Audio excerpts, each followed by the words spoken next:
Welcome back to My Mythical Meta, your gaming podcast that's actually a secret friendship podcast. My name is Travis, and I'm joined by Benjamin. Hello. And Randy. How's it going? And Derek's out because his wife is off school and is in summer break. Yep. Bow chicka wow wow. Getting in a little midweek pickleball. Pickleball, right. What have y'all been up to? Man, so much work, just nonstop. I thought being on summer break, I thought working for myself would give me more free time, and boy was I wrong. Mm-hmm. One nice thing is my office is there's a Chipotle on the block. Like, you can see it from my desk, and so I could just walk to Chipotle, put in my order, walk in, grab it, walk back out, walk back to my. So I'm probably gonna get fat this summer. You are living Travis's dream. But yeah. But I will say this: it's basically the only walking I get done. So it's walking to Chipotle.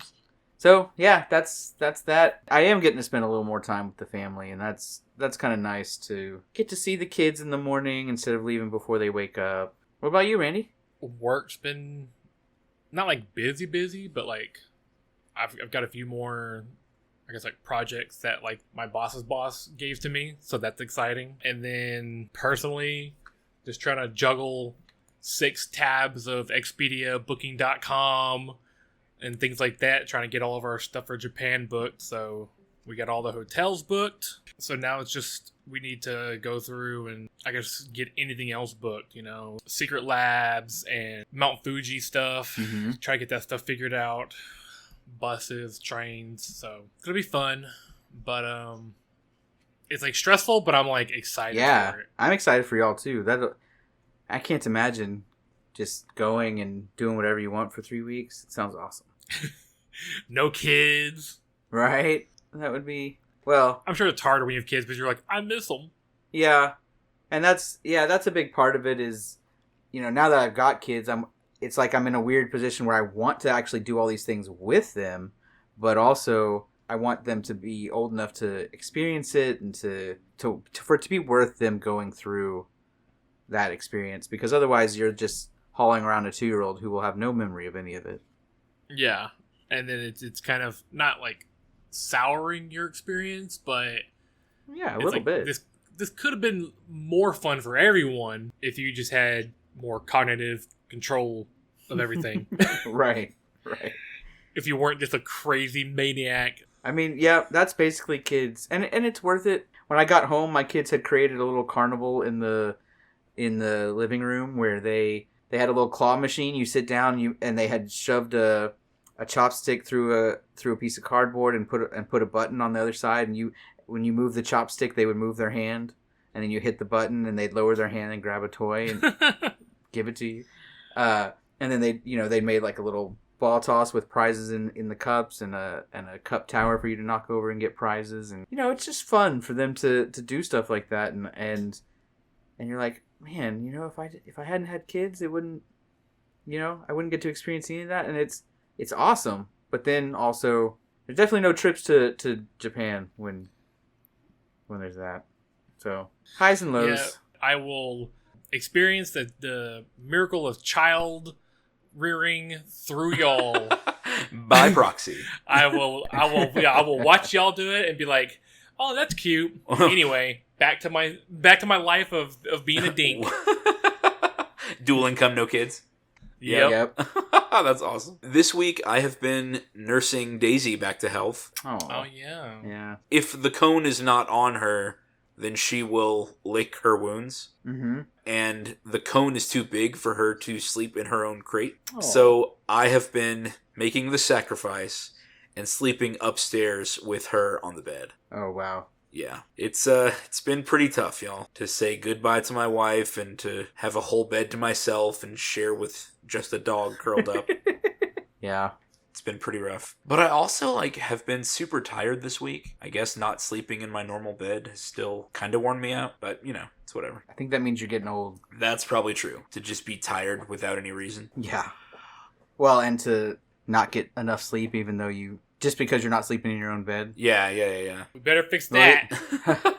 That's 3 right. weeks without it. Yeah, on the dog thing, I took Scout to the vet yesterday to get vaccinated, and he has heartworms. Oh no! We're gonna have to go. Apparently, the protocol for getting rid of heartworms is like a year long. Yeah, it's really bad. Oh God. Kristen's parents, when they got their new dog Lily, she had heartworms, and it was they had like a 9-month program or something for her. Dang, that's too bad. Well, we wish Scout the best. Mm-hmm. Thanks. Yeah. All right, we are starting a new series here at My Mythical Meta, something to occupy the summer while Randy and I are gone. This series is called Hot Takes.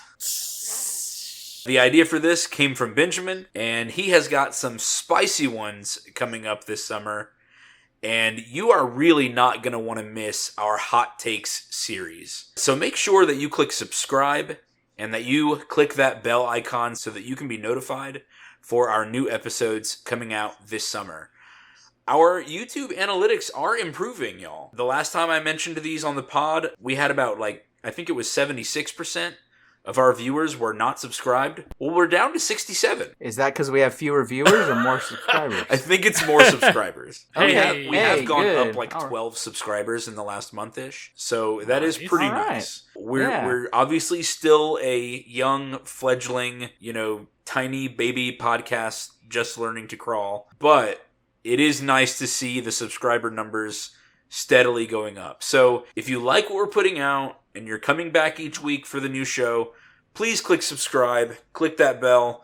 You are not going to want to miss this summer's events. We are going to have more hot takes and more news from the war fronts. We're going to start releasing news from the war fronts as their own individual solo episodes, which means that we can dig really deep into the nitty-gritty. We can take more time and address more specific situations. And they don't have to be connected to the episode we just talked about. So that gives us a whole lot more freedom with news from the war front, and I think that's going to lead to much better content and better discussions overall. Quick shout out to our number 1 patron, David. Woo, David. All right. Number 1, our first patron, still here with us. David has been in the trenches when we were still just an ovum, when this podcast was just a twinkle in our eyes, and now he's seen us grown up and take our first steps. This episode is for him. Listeners, if you want to become a patron, you can find us at patreon.com/mymythicalmeta. Benjamin, tell us one major perk of being a patron. Well, my favorite perk of being a patron is getting 20% off at eldoradogaming.com. Our patrons get a special coupon code that they can use as many times as they want at our parent site, eldoradogaming.com, where you can buy shiny metal dice, premium playmats, deck boxes, and other premium gaming accessories to level up your game. Kind of gives you a very nice feel. I will tell our listeners that we played Mage this past week. Yeah. And it was, we shared around some metal dice and it just made those rolls that much better. Oh, man. I really enjoyed playing Mage with you guys this weekend. Yeah. It was fun. It was You did a great job. It was a first for me. and in all my tabletop RPGs. What was the experience? I had a character death. Oh, I know. My first character. I was so sorry to do it. Died. No. I mean, I would rather it happen instead of you pull the punches and kind of make it worth there's no consequences. Yeah. So we were playing in person, and I did make a concerted effort. I think about 3 hours in, I was like, I'm not going to hide my rolls anymore. I'm just going to do my rolls out on the table. Derek is sitting across from me. Benjamin's sitting next to me. I'm just going to do them out so that people can see what I roll. And I like that. Yeah, there was one point where the 10 I was rolling exploded 3 times, and Derek was right there. He watched the whole thing. What did you guys think of playing in person versus playing online? I prefer it. Yeah, way better. Oh, good. I'm glad. It just grabs your attention, or keeps your attention more. If I have a computer in front of me, it's just so easy just to open a new tab, move my mouse over to open a little new tab, and just start reading something. I mean, typically don't. I try to stay zoned in, but if I want to look for something that's maybe referencing the game, but it does take my attention away from what's being said sometimes. So I liked being a person. It's just a better feel. Yeah, I had a blast. Getting those metal dice in your hand makes it so much better. I hope you guys liked the story in general, and the few combat encounters that we had, and of course the big major climax where Randy got ghosted by a lightsaber. Yep.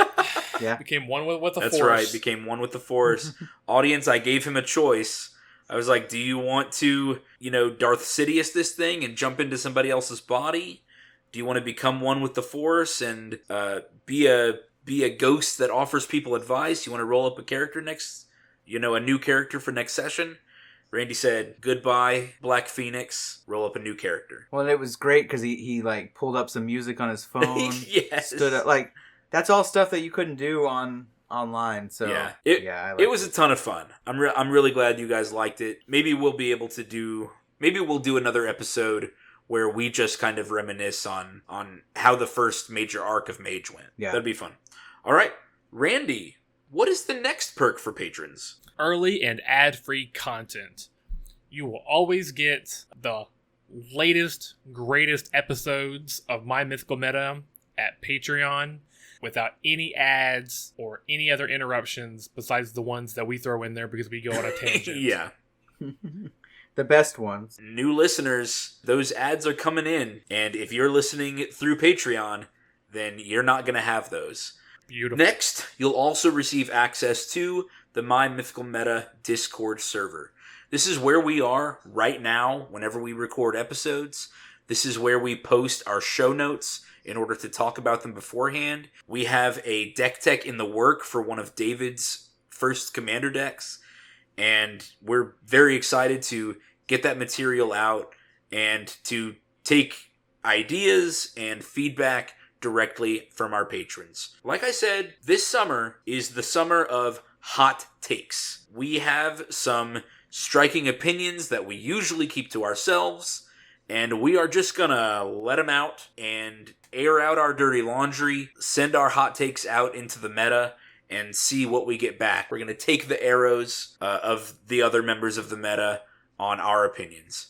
And hot take number 1 is mine. Are you guys ready for this? Yes. Here's my hot take. Introverts make bad friends. Boo. No. I hate that first time, I get to know a person a little bit and they seem really cool, but then inevitably they end up to be an introvert instead. And I just what am I supposed to do? It's like pulling teeth to be friends with somebody because they'd rather be by themselves. So what am I supposed to do about that? Well, they don't want to be by themselves all the time. Like, introverts like friends. But they just... Nah, introverts don't like friends. They're like, no, I'd rather be by myself. I need to recharge. And then once they've Yeah, they do say that. And then once they've recharged, they're like, oh great, now I can recharge. They just need all this energy for staying at home and watching more Netflix, or okay, I'll give them a little leeway, doing whatever other introvert hobby they have. I'm gonna garden, or I'm gonna read a book. It's like, okay, then why bother coming out at all if all you want to do is stay at home? I don't know. So here's my things. Introverts make bad friends. Introverts don't initiate spending time with people. It's always other people going to them and saying, hey, do you want to come out? Hey, do you want to play D&D? Hey, do you want to play a board game? And it's, I would love for people to ask me to hang out a couple times. It feels good to be pursued, And all these introverts are out there just playing coy. And then, once you do try to initiate spending time with people, guys, this happened to me a lot in college and soon after college when I was in my first 3 or 4 years of teaching. Finding people who agree to a hangout. They agree. They say, yes, I'll be there. I'll come. Yes, I'll be at this party. Yes, I'll be there every Thursday to play D&D or whatever. But then these introverts keep flaking on hangouts they've agreed to because something came up that day and they need to recharge. Ugh. Yeah, that's one of those 3 strikes, you're out. Yes. For me. That's exactly what I'm saying. If you have agreed to a hangout and then flake out on me for something, that's like either not showing up without anything is obviously the worst, but like an hour or two beforehand saying, "Ugh, I'm just so beat. Just need to recharge." And they always say I need to recharge. That's because they know they're introverts and they can get away with it. I know. They use it like an excuse. Yeah. I'm just thinking of all the times Derek or I have been like, I'm just not feeling it tonight. When we don't want to podcast. Don't want to pod. And then they get online and play video games. And then you get online and play Mass Effect. I know. Hey, just to be clear, that's not me. That's Derek. We know. All right. But if he's recorded, 36 episodes and has flaked on 4 of them, that's okay. That's all right. Yeah, he's pretty consistent, and we've done a few episodes without you. Yeah. And, oh, yeah. Yeah. So, yeah, I think overall this is not targeted at anybody in the meta because we are pretty consistently, like, when we say we're going to hang out on a Saturday, we show up. Yeah. And when we say we're going to hang out on a Thursday to record, here we are, right? And if we have to cycle through and miss a few people, okay. Yeah. But I will say this. So I'm married to an introvert. Mm-hmm. And I am constantly seeing her make the effort to connect with people. She has friends that she hangs out with regularly every Tuesday and Thursday. She will call people to make plans consistently. And she has scheduled her recharge time as best she can with, when you have 4 kids, it's kind of hard to find recharge time. But, she has her designated recharge time, which is kids, go to your room and take a nap. and she can get stuff done or whatever. Or now that I'm working from home, it could be, I'm going out, if y'all have an emergency, bother your father. Or whatever it is, right? But the point is that she can separate those two things and still be a good friend. She's still available. She has longtime friends that she has on her calendar. Like, call this person, call that person, or whatever. And I'm sure it wears her out to stay that connected to people. But it also, it allows her to have deep friendships. Because introverts don't necessarily not like hanging out with people. They just don't like hanging out with people that they don't know very well. And the more they get to know somebody, the easier it is for them to hang out with someone without feeling like they need to recharge. Sure. So, but do introverts not feel the need to make new friends? I think, well, it depends on their life situation, right? If they have 5 friends that they see every week, that's probably good enough. I'm just like, I don't know. It feels weird to be like, no, I'm good. That's an extra person. That's, well, I mean, let me try to word it another way. Like, no, word it with your hot take. Oh, okay. Sell the sizzle, not the takes. Okay, so it's kind of like a boy who cried wolf problem. It's like if an introvert tells me too many times that they can't hang out, and then all of a sudden, calls or texts and says, hey, we should do something, I'm going to remember all the times that they either flaked or didn't want to hang out with me. Yep. And that is going to make me not really want to hang out with them either. I feel like with a lot of introverts out there, I have to, convince them to spend time with me. I have to prove that the time they spend with me is worth it. Yeah. And then that hanging out is just so inconvenient that they have to charge up beforehand and recharge afterwards. It just seems, I don't know, like I'm not worth it. Yeah. Not worth the effort.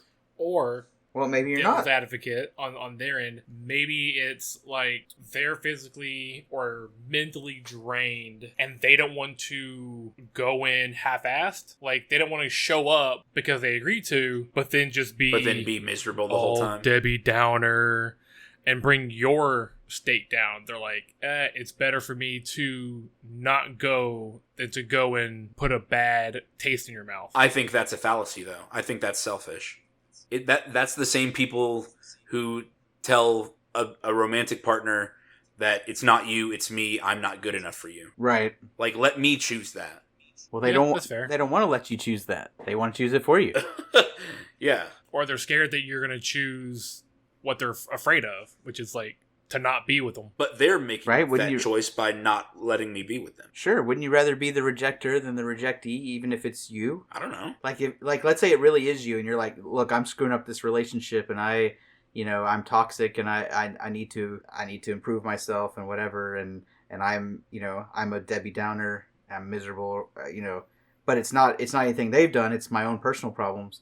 So I could either wait this out and get rejected in 2 months or 3 or 6 months after I've been a terrible partner, or I could just end it now and try to let them know that it's not their fault, it's my own fault. Like, I mean, I'm not validating that. I'm stepping into their shoes and saying what they may be rationalizing. What I think it is about introverts. So introverts really do only have a few friends that they feel comfortable hanging out with for the depth and the like often, right? And they have a lot of acquaintances, and with acquaintances, acquaintances are those people that they haven't decided are worth the energy, basically. Yeah. So kind of what you were saying, and that's a terrible way to say it. But I think because they are often the ones being pursued rather than the ones pursuing, they're often the ones who okay. So anyone who's chronically online has seen those people who say, like, introverts don't make friends, they just get adopted by an extrovert. Yeah, right? Yeah, I've seen that. Well, I think that's, there's a lot of people who are socially awkward and then they never fix it, but they make friends because other people have tried really, really hard. And then what that means is when they finally find somebody that they really, really, really want to make friends with, they don't know how. And they don't know what the appropriate boundaries and efforts and expectations are for someone, especially someone like you who's like, look, I need some give and take. Yeah. I can't do this myself. Like which I think I need a laugh emoji when I send an Instagram, or I need somebody to text me at the end after we've all gone home and said I had a good time. Like those are things I need. Just confirmation that spending time with me was a good use of their energy. Is that maybe some of your own insecurities? Probably. Now listen, I'm probably a bad friend for introverts too. Introverts probably don't like me very much because I probably come on too strong. I had an old friend that we used to play X-Wing together. Mm-hmm. And like I was the kind of person that would text him at the end and being like, hey, I had a really good time playing X-Wing. And he probably gets that text and he's like, oh my God, who is this needy, clingy, like awkward? This guy keeps verbally confirming that he likes me. Yeah, is he interested? I mean, maybe. Maybe. He should have asked. Well, I mean, okay, so picture that's like the girl that you've been hanging out with going, so what are we? And I would have just been like, what are your intentions? What are my intentions? I want to play X-Wing again. Is why I send those texts. like if I'm sending a text that says I had a good time, you did a cool move, the intention is that I want to repeat that experience again. Right. But instead, you want there to be a second date. Yeah, I want a second date. But then instead, I just get left on red or no response at all. Like, what am I supposed to think if they don't respond to just basic confirmatory text like that? Yeah. You know what I mean? Like, if I don't get a response to a text like I had a good time, that makes me think that it was not reciprocal, or it was not reciprocated, that they did not have a good time. When really, their phone is just charging and they're recharging. Yeah, y'all may not have seen it, but I did the little air quotes there. Oh, yeah. But they're just like, sit down, get under a blanket. When I don't think a return text is asking that much.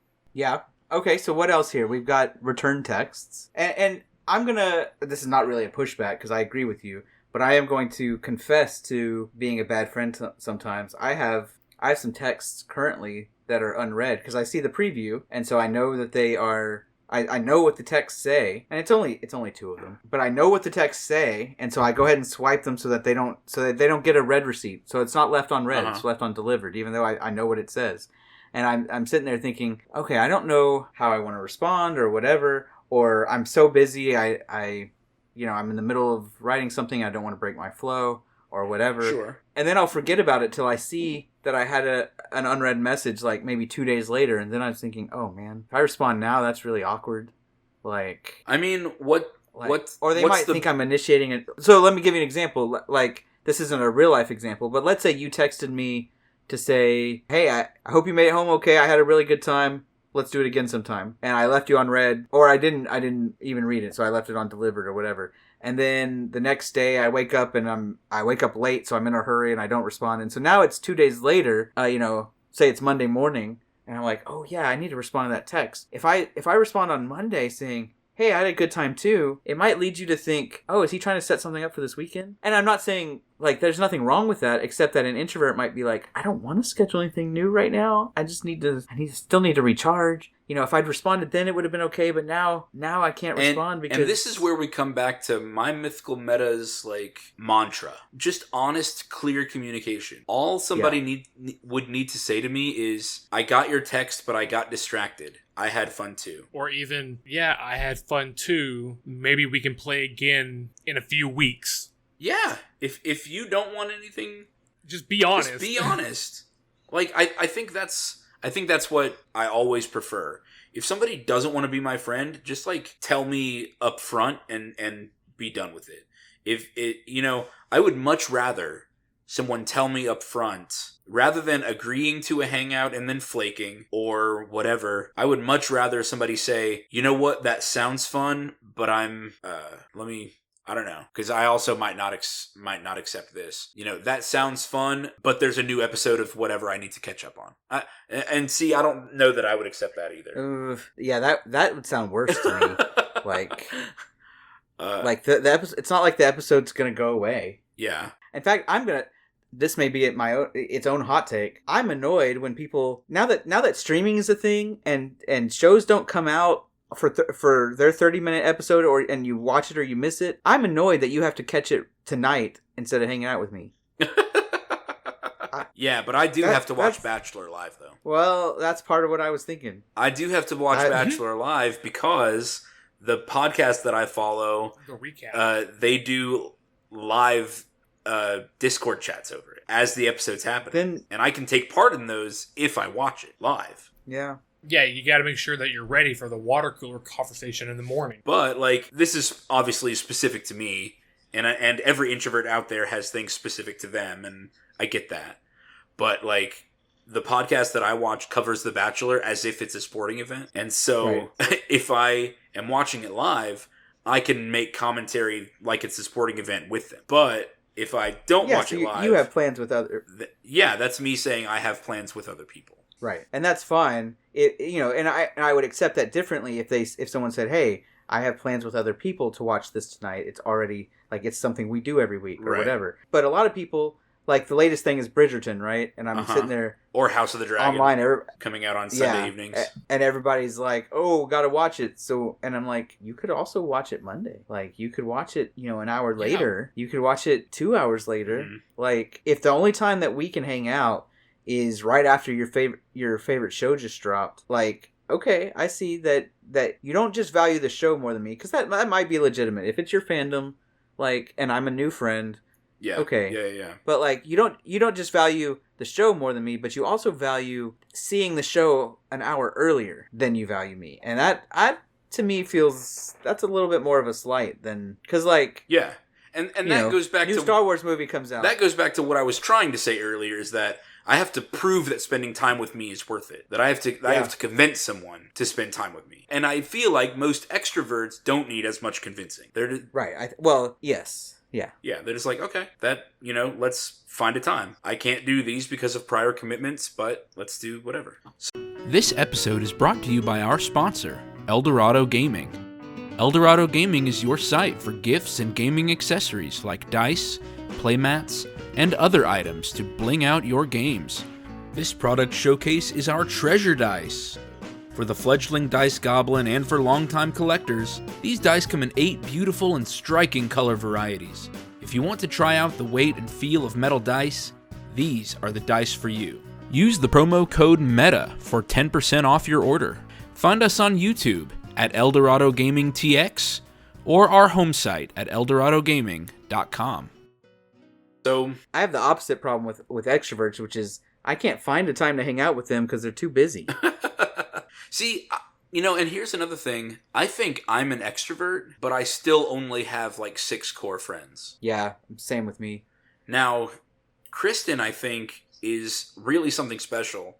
I think she would say that she is an introvert, but I don't think that's true. I think she's an extrovert too. Because she is like always calling up, friends from college, family, and like just she has so many old friends that she is always catching up with. Well, and I think that's I think that's evidence that she's an introvert. Really? She's not out there making a bunch of new friends. She just sticks with the ones she's got. She's like, I've got enough friends, and I can't handle adding new ones, or I'll lose the old ones because I can't have that many. So I'm just going to stick with the ones I've got, and Really? we're not going to go meet new people. Yeah, That may have just been a galaxy brain moment for me. I didn't think of it that way. right? Because they only have enough emotional space for a certain number of people. She's only got enough And if you bandwidth for 10 friends. And she's filled her it up, family so- takes up 5 of those. Right.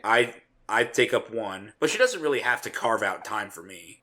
Well, She's already made the default decision that all spare time is me. Right. Yeah, she's trying to carve out time away Right. from you. I got to chip it down. Yeah, exactly. Interesting. Because Sarah and I have the same issue, kind of. Not the same, but like the same dynamic that you and Kristen have, where I only have a few core friends and she's got a lot more. And that is actually just a time issue where she's constantly looking for things to do with the kids. Yeah. And one of the easiest things to do is to take them to see somebody with that also has a bunch of kids. Yeah. And all my friends were my students and my fellow teachers. And, if I'm interacting with 200 people a day and then coming home and doing work at home, I didn't really feel like I had time to make additional friends Mm-hmm. because while I might need more than 6, I certainly don't need more than 150. Right. So that might change now where I'm like, let's make some more friends.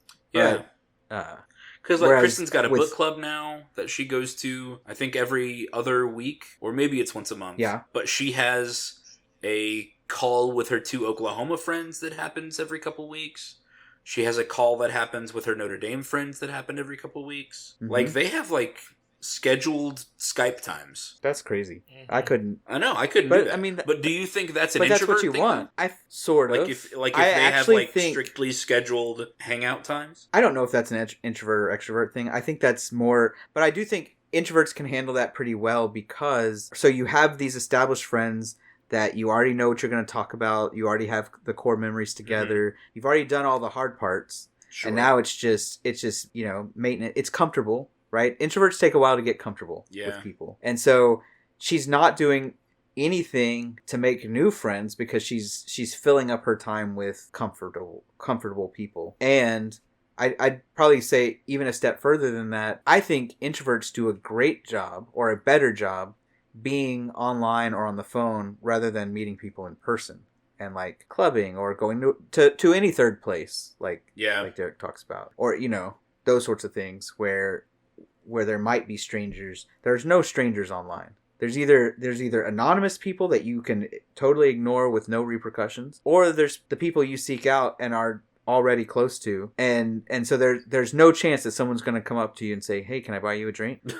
Or yeah, and that includes in the gaming sphere, right? This is a gaming podcast, and if I get on Magic Online, I can chat up that person if I want to, or I can mute them and totally ignore anything they say in the chat box, and they're almost not a real person, right? Or any MMORPG, pretty much all online gaming is either the people are non-existent, like they're there and they're real people, but you don't have to treat them that way. Or it's your friends and you're all gaming together and you're on your mics and you're, I think that's an introvert's paradise, right? Where it's a highly curated friend space and you are in complete control of your interaction or what interactions you're willing to subject yourself to. Right. Now, Subject yourself. I know, Randy. I guess that's what bugs me about introverts is they treat hanging out with people like it's a punishment of some kind. Whatever time I'll subject myself to. I felt like I was kind of introverted. I think most people go through phases, so I see that. I think it's a spectrum. I think I'm just introverted around new people. But I mean, if I know you, I'm very extroverted. Yeah. So I guess I'm just shy, coy. Oh, Randy. Tee-hee, tee-hee. Now, obviously, hot takes are meant to be inflammatory. I have introverted friends, and I have been introverted myself, but it is harder. It is harder to be friends with introverted people. So, how can introverts be better friends? Well, I do want to push back on the introverts thing because each one of us has identified things that we have personally screwed up on. I've mentioned having having unread or unresponded to messages. You've mentioned, I don't remember what you mentioned, but it was something. No, I am a perfect friend. Of course. Oh, you mentioned being, needy and whatnot, but I think you mentioned, you were like, well, I've done this. We've mentioned, Derek taking time to recharge, and so I think it's wrong to single out introverts. I think we should take this to say, okay, here is a problem that introverts may have more than others, but ultimately a guide to being a good friend, and this is especially a guide to being a good friend to people that you're going to spend a lot of time with, like a gaming group, a family group, an RPG group, an RPG or an group, online an accountability guild group, or whatever. Right. If you were going to establish a group that you want to get to know better, you need to be a good friend, introvert or extrovert or whatever. And being a good friend carries certain responsibilities, right? The whole idea of friendship is not one-sided. It is not, I'm going to play hard to get. It's not, I'm going to reap all the benefits and have people who listen to my problems and people who will get me out of a bind and people who will celebrate me on my birthday. And I'm not going to do any of that back again, right? And so I think there needs to be a recognition that if you're going to be a good friend, you need to have open, honest communication, and that it goes both ways, right? Feedback, clear communication. You work very hard to make yourself understood and to understand others. Yeah. If you can tell that someone's pursuing time with you and you don't think that that's a terrible idea, well, first of all, if you do think it's a terrible idea, just say it. Like, just tell them, hey, I'm not in a place to make a new friend right now. Spend your time somewhere else. And that might sting them in the short term, but ultimately they'll stop going, man, I don't like having to convince this person I'm worth spending time with. They'll go make a new friend, right? Like, if Travis, how would you react if someone just said, look, I'm not interested in making a new friend right now. It's not you, it's me. Go spend your time somewhere else. I'd be like, okay, cool, click. Like exactly. I can move on. Like, yes, I'm annoyed, but I can move on. Perfect. That's what I thought. Yeah. And I would feel that too. I would be a little miffed at first, but it would be very short because I'd be like, okay, good. I'm glad they told me that so I can go spend my time doing something else. Yeah. So I think a lot of introverts, they don't feel that way because when they actually decide to actually devote effort to making a friend or spending time with someone, they really mean it. They're very, very interested. They're already a little bit emotionally invested. Okay. And so they are worried that if they tell you straight up, I don't want to be your friend, that it's going to hurt you in the same way that it would hurt them. Because they don't have, 60 other people that they want to talk to. They chose you and you rejected them. It's almost like asking someone out on a date that you like a longtime crush out on a date for them. And so I think introverts need to hear this, that if someone is pursuing you as a friend and you are just not interested, don't act like a flake. Don't agree to things and then not show up. Don't tell them 2 hours early that you need to recharge when you had no interest in doing it in the first place. Just straight up say, hey, look, I'm not interested in being a friend right now. I'd rather watch TV. And then let them move on and not feel the rejection over and over again. Yes. So, and that goes for everybody. Everybody needs to just be honest about their intentions. And, would you text someone saying you had a great time if you hadn't had a great time? No, not at all. If I didn't have a great time with somebody, I would just not text them after. I'm a bad person. I've done this on dates. No. Except I text the person. I was like, yeah, this was a lot of fun. Maybe we do it again sometime. And then it just slowly fade away. I'm a bad person. So glad that I met my wife in college before online dating really took off. Mm-hmm. I'm just so thankful. It was a nightmare that I managed just in time. Yeah. Oof. I can't imagine trying to date after college. Yeah. I did have it happen to me too though once. Went on a date with a girl in College Station. We met up, went bowling, made plans to meet up at Northgate later on that night, like her and her friends, me and my friends. And then she just never got back to me after that. Completely ghosted. I was like, dang, I thought we had a good date. Dang. Ooh, that hurts. But, yeah, it's okay. But I was like, All right. And it was just you showed up at Northgate and they never did. As far as I know, I mean, I went there. I had other friends that I was with. I was with a group, and it's just we had planned to see each other again there at Northgate. I feel like anybody would prefer a text or a call that said, "Hey, I'm not coming," rather than being stood up. Being stood up is it's just such a sign of disrespect. It's like, I want you to waste your time with no intention of making that time worth it. Ugh. Mm-hmm. So messed up. But that was like 16 years ago. Yeah. Oh my God. Yeah. Well, Benjamin, were those your words of wisdom? No. Okay. No. I have a bunch more points here. All right. More points. Go. Man. Okay. So be open and honest about your feelings and your interactions with people.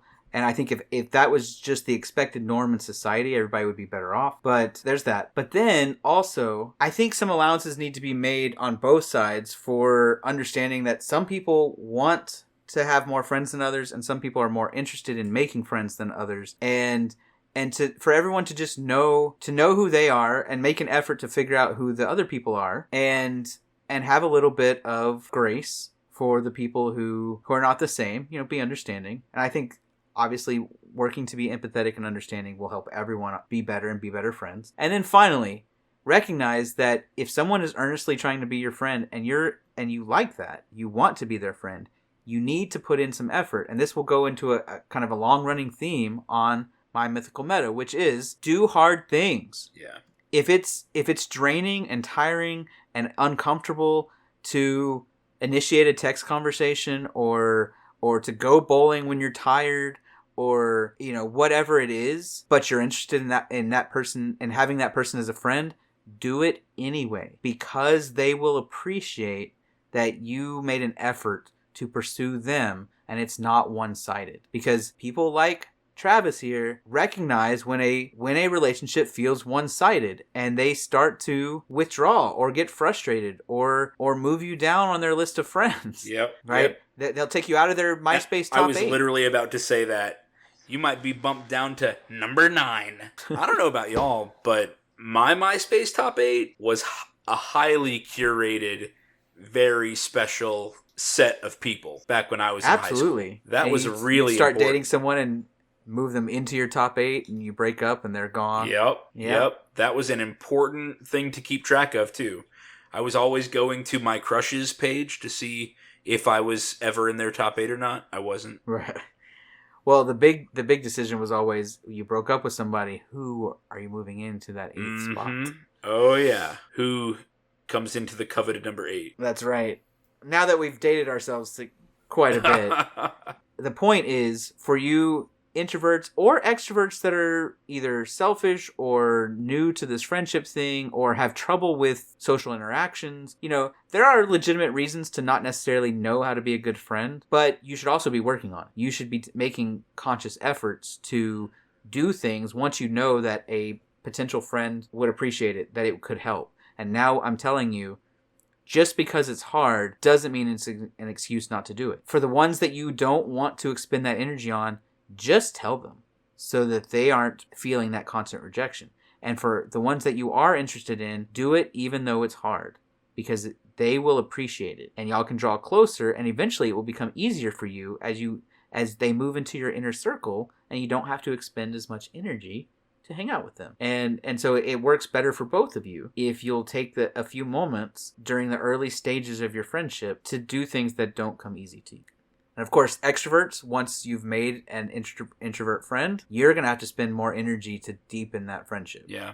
Right? This friendships are lifelong tests. They're lifelong, especially deep friendships. Lifelong, what am I trying to say? They're like forged in the crucible of just time. They're not easily broken once made. Yeah. And it's easy to make a gaming group of acquaintances, people who share a hobby, and that's what you talk about when you get together or whatever. But you find out, the real friends are the ones who, come to your dad's funeral, or, comfort you when your dog's been bitten, or they offer you a place to stay when a hurricane comes through, or whatever. And those are the people that you're really trying to curate with what we're talking about here. Yeah, having a game group's great, I mean, that's what the main theme of our podcast, but it's not the main theme of friendship. You know, I would still want to hang out with Travis and Derek and Randy, even if we didn't play Magic. Yeah. You know? I'll play whatever they want to play. You know, we played Mage. We're going to start a Martian Colony campaign soon if I can get that put together. Yes. We're obviously Travis and Randy are going to Japan. I doubt they're going to play much Magic while they're there. You know, it's a thing that transcends just simply playing games together, and that's important, and it takes effort. Sometimes it's going to be difficult. Sometimes your friends are going to be going through a hard time, and you're not going to have fun with them, but you're going to be there anyway. Sometimes, you know, you're going to encourage them. Sometimes they're going to encourage you. And encouraging people's not easy, you know. Sometimes your friends have done something wrong, and you don't want to encourage them. You're kind of pissed at them. Calling someone out is something that good friends do. And so, how to be a good friend could take 20 podcasts. But ultimately, the word of wisdom I want to leave people with is make the effort to do the things that don't come naturally to you. Don't use your energy levels or your discomfort as an excuse to not be a good friend. Thank you. That's how introverts get better. God. Benjamin, how can people reach us directly? They can email us at mymythicalmeta@gmail.com. Randy, what's our Patreon? Patreon.com/mymythicalmeta. Thank you so much. Thanks for listening. And thank you, Benjamin and Randy, for being my great friends. Adios. Bye. Later. This episode was sponsored by Eldorado Gaming. Use the promo code META for 10% off your order. Please like, comment, subscribe, and share. This episode was edited by me, Travis Konishek, and our intro and outro music is by Tyler Heath of the Oh Hellos.